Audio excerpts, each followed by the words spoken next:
ওরে যদি আজ ধরতাম রে বাইরে বিটার সামরা উড়াই লাইলাম হইলে বুবার ঘরের বাবা আরেকদিন যদি খালি গাছের নিচে দেখমু তোরে গাছের লগে বাইন্দা বিটামু।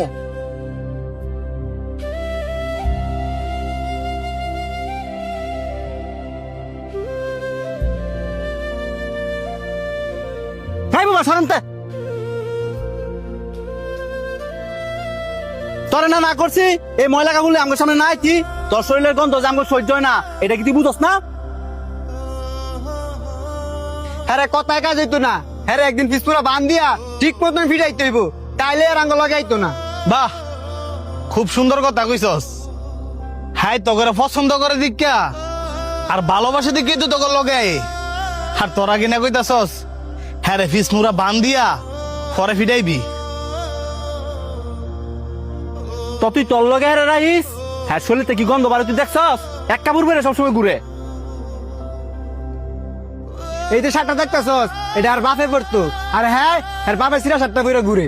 হ্যাঁ এই শার্টটা কে লেগে পরে ঘুরে কারণ হ্যাঁ এর বাবার অনেক পরিমাণে ভালোবাসে। হ্যাঁ তো তখন মতন সামর্থ্য নাই যে চাইলে রং বেরঙের কাপড় বেরো ঘুরবো। হ্যাঁ বুবা দেখা অসহায় দেখা তোরা কি আরে মানুষ মনে করস না? এই যে হ্যাঁ মনে আঘাত দিয়ে দিয়ে কথা কস হ্যাঁ কি মনের ভিতরে কষ্ট পায় না? এই তোরা কি জানোস না হ্যাঁ মুখে কইতে না পারলো কানে সবই শুনে।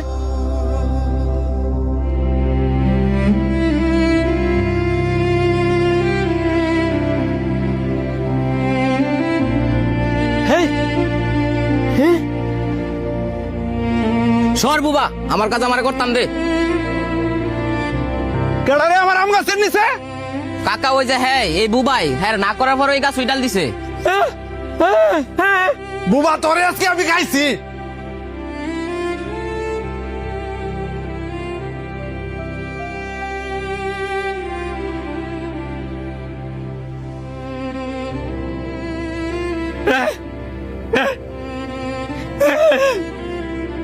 আমি একজন বোবা।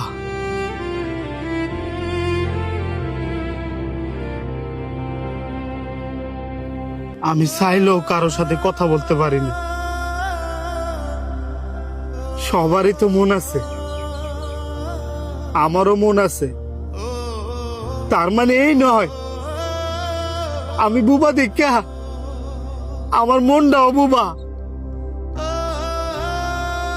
এই যে আমার মানুষ মারে বহে আমার মনে কত কষ্ট।